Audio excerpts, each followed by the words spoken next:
Le Parc d'Olin vous présente le week-end sportif. Et avant de parler de football et du LOSC, tout de suite on va d'abord démarrer, une fois n'est pas coutume, par le CP les Métropoles, tennis de table. Oui, absolument. Et surtout, on va surtout parler d'une joueuse parce que hier, le CP Lys-les-Lannoy a affronté en championnat de France pour le compte de la 11e journée de première division féminine l'équipe de Miramas. Alors l'équipe de Miramas, comme ça sur le papier, c'est l'équipe qui est avant-dernière du championnat, mais qui compte dans ses rangs une joueuse exceptionnelle, puisqu'elle joue à la fois le championnat espagnol et le championnat français, donc elle n'est pas toujours disponible. C'est ce qui fait que l'équipe de Miramas n'est pas très bien classée. Mais c'est une joueuse qui s'appelle Wang Tingting, qui est très très très forte et qui a pour habitude de gagner ces deux matchs. Et d'abord, il y a eu un premier exploit, Xiao Xinjiang, qui a réussi à la battre. C'était un match très accroché. En tous les cas, d'abord le CP Lys a mené 1-0 et puis ensuite il a mené 2-1. Et puis ensuite, on s'attendait à ce que ce soit une victoire 4-1. Et finalement, suite à une défaite de Berny, le CP Lys a vu l'équipe de Miramas égaliser à 2 partout. Derrière, il y a eu une défaite, donc cette fameuse défaite de Berny Sox face à une joueuse croate. Ça faisait donc la possibilité pour l'équipe de Miramas d'égaliser à 3 partout. Et là, il y a eu un dernier match sur lequel on ne constatait pas forcément, entre Agnès Lelanic, elle a 44 ans, ça fait des années qu'elle joue au tennis de table, et qui affrontait une chinoise naturalisée croate, qui s'appelle Xue. Donc sur le papier, Agnès était pas favorite. Elle a perdu les 2 premiers sets et puis derrière, elle a réussi à inverser la tendance. Il n'y avait pas énormément de monde, salle Valeria Borza hier soir, mais vraiment, elle a inversé la tendance. Elle a fini par gagner ce match et permettre au CP Lys de remporter la victoire 4-2. C'est d'ailleurs une rencontre qui sera rediffusée sur Grand Lille TV, que j'ai eu le plaisir de commenter. Et c'était un moment assez exceptionnel, cette victoire d'Agnès. Beaucoup d'émotions pour la joueuse de 44 ans, qui est une vraie numéro 3. On l'a vu encore hier, malgré son âge, donc bravo à elle. Et je voulais commencer la chronique par ça. Ouais, comme quoi le tennis de table féminin, c'est aussi du spectacle, très accessible. Ça méritait d'être signalé. On enchaîne avec le football, donc le LOSC, bien sûr, au rendez-vous. Le LOSC qui jouait face à Toulouse, à la maison, au stade Pierre-Mauroy, samedi soir, qui a battu Toulouse dans un match, il faut le dire, assez terne. C'était l'essentiel, c'est que le LOSC ait pris 3 points, et c'est franchement un peu la seule chose à retenir de cette 31e journée de Ligue 1. Alors, en ouvrant le score, après le quart d'heure de jeu, les nordistes avaient fait l'essentiel. Dans la surface de réparation, Sofiane Bouffal a le ballon, il se fait contrer par un joueur toulousain. Et puis finalement, le ballon atterrit dans les pieds de Morgan Amalfitano. Ce dernier frappe le ballon du pied droit et fait mouche. 1-0, 17e minute. On croit alors qu'on va assister à un festival offensif, mais la suite sera vraiment trop brouillonne. Le LOSC va perdre trop de duels, va être trop approximatif dans ses passes pour pouvoir véritablement tuer le match. En plus de ça, en début de seconde période, les Toulousains ont essayé de réagir. Fort heureusement, la solidité du LOSC a fait le reste, a permis au LOSC de conserver ce petit avantage, de remporter les 3 points. Et c'était important cette victoire, parce que autant les Lillois sont passés de la 14e à la 9e place suite à la victoire précédente, mais s'ils avaient fait match nul ou s'ils avaient perdu ce week-end, ils auraient à nouveau rétrogradé, parce que les concurrents directs du LOSC se sont également imposés ce week-end.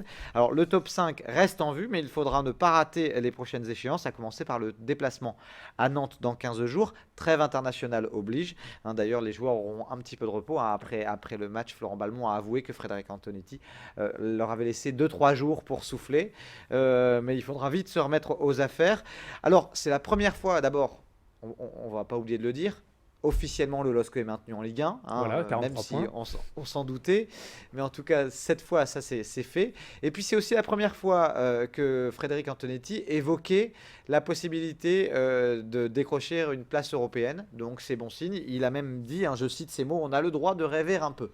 Donc, le LOSC, en fait, surtout, s'offre une fin de saison plus ou moins intéressante quand même. On avait des craintes en début d'année, et là, ce sera le cas.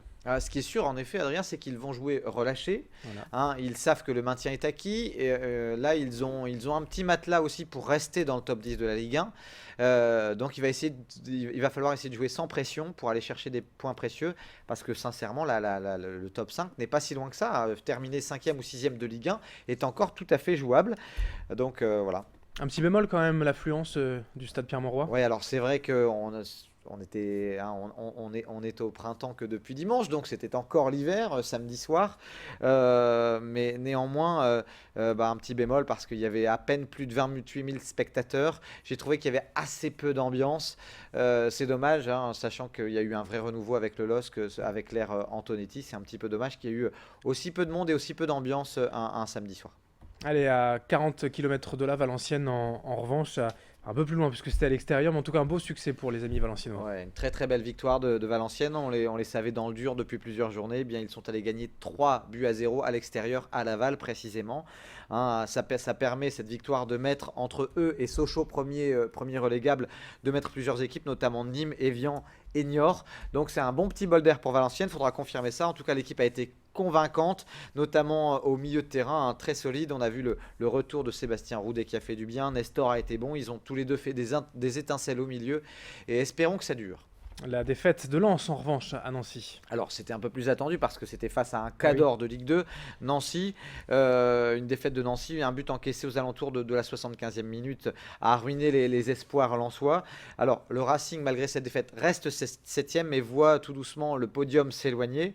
C'est un match qui a un peu remis les Lensois à leur place parce qu'il y avait deux écoles concernant Lens. Il y avait ceux qui pensaient qu'aller chercher un ticket pour la Ligue 1 était encore possible et mathématiquement, c'est encore possible. Et puis, il y a ceux qui disaient que voilà, terminer dans le ventre mou du classement, c'est un petit peu leur place.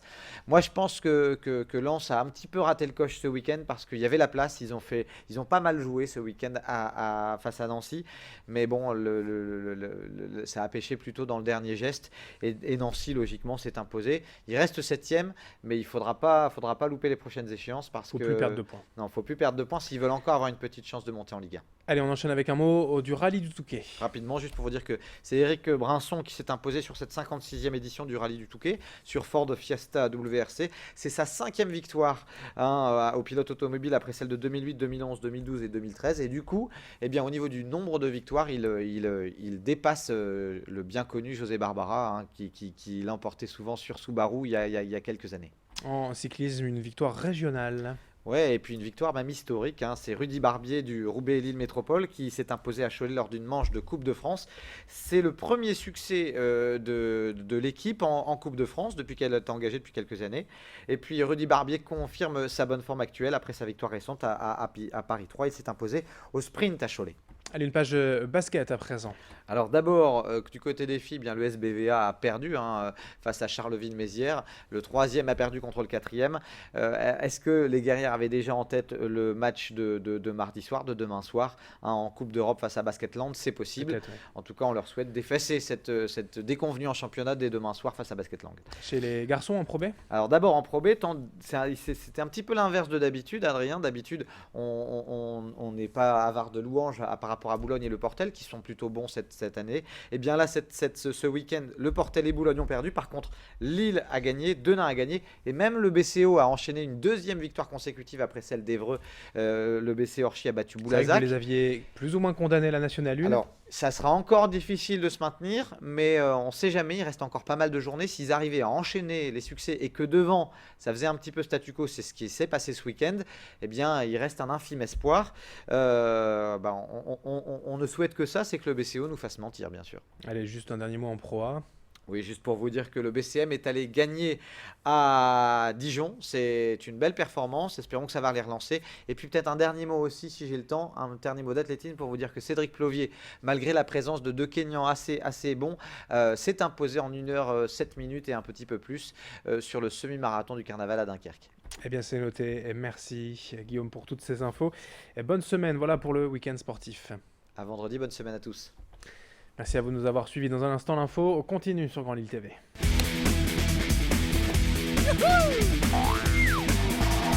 Le Parc d'Olin, destination nature et sensations, vous a présenté le week-end sportif.